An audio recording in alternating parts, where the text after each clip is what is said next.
Pada awal mulanya, Arema bukanlah rival dari Persebaya, karena Arema dan Persebaya bermain di kompetisi yang berbeda, di mana Arema bermain di kompetisi Galatama dan Persebaya bermain di kompetisi Perserikatan. Arema dan Persebaya sendiri baru bertemu pada tahun 1994 silam, di mana kala itu PSSI memutuskan untuk melebur kompetisi Galatama dan Perserikatan. Pertemuan antara Arema dan Persebaya pun terjadi di kompetisi Divisi Utama Liga Indonesia 1994 silam, di mana kala itu Arema berhasil mengalahkan Persebaya dengan skor 1-0. 4 tahun sebelum pertemuan pertama kedua tim di Divisi Utama Liga Indonesia, gesekan antara arek-arek Malang dengan arek-arek Surabaya mulai terjadi pada sebuah konser musik kantata takwa di Stadion Tambak Sari, Surabaya pada 23 Januari 1990 silam. Kala itu, arek-arek Malang menguasai depan panggung sambil meneriakkan kata Arema.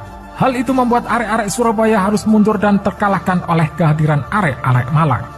Tidak tinggal diam, arek-arek Surabaya kembali datang dengan jumlah yang lebih banyak dan berhasil memukul mundur arek-arek Malang hingga keluar Stadion Tambak Sari. Arek-arek Malang pun tidak terima, bentrokan pun terjadi hingga merembet ke Stasiun Gubeng, Surabaya. Situasi panas antara arek-arek Malang dan Surabaya kembali memanas pada sebuah konser Sepultura pada Juni 1992.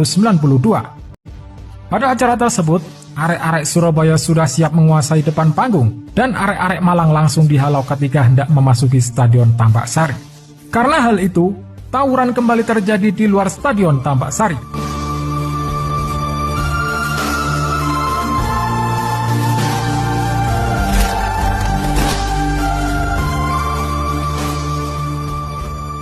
Rivalitas antara Arema dan Persebaya juga dipupuk oleh ketidakadilan media kala itu. Sebagai contoh, ketika Arema atau Persema Malang berhasil menjadi juara, tidak banyak media yang memberitakan keberhasilan tersebut. Jikalau ada, pemberitaan keberhasilan Arema atau Persema menjadi juara hanya satu kolom. Hal berbeda dialami oleh Persebaya, di mana keberhasilan mereka menjadi juara akan langsung menjadi headline di media ternama di Jawa Timur. Bahkan, selalu menjadi headline meski klub yang diidolakan bonek tersebut hanya melakukan latihan rutin di waktu senggang.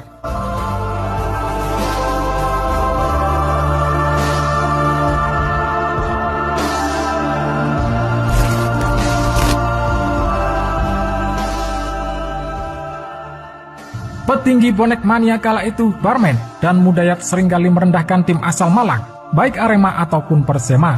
Kala itu, mereka berseloroh bahwa Persebaya tidak mungkin kalah dari tim Malang. Bahkan untuk menahan imbang tim Bajul Ijo pun mereka tidak akan sanggup.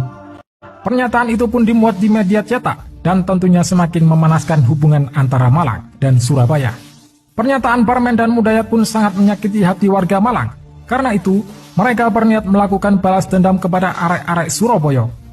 Kemarahan mereka semakin menjadi-jadi setelah ada isu yang mengatakan bahwa arek-arek Surabaya akan ngeluruk ke Malang. Merasa tertantang, arek-arek Malang pun berusaha mencegat kehadiran arek-arek Surabaya di Lawang. Namun aksinya gagal karena ketika sampai di pertigaan Karanglo, Singosari, arek-arek Malang yang akan menghalau arek-arek Surabaya dihalau oleh polisi dan Kodim. Mereka pun kemudian melampiaskan kekesalannya dengan memecahkan kaca mobil plat L dan di Stadion Gajayana sendiri, arek-arek Malang membentangkan spanduk bertuliskan, "Kalahkan Persebaya, bungkam mulut besar Barmen dan Mudayat. Barmen dan Mudayat haram masuk kota Malang." Dengan pemberitaan media yang seakan-akan mengadu domba, perseteruan antara Aremania dan bonek mania pun semakin dipupuk dan terus memanas hingga saat ini. Oleh sebab itu, kedua kelompok supporter itu pun sering terlibat bentrok. Bahkan, sampai saat ini supporter kedua tim dilarang melakukan kunjungan ke kandang lawan saat kedua tim bertemu dalam suatu pertandingan.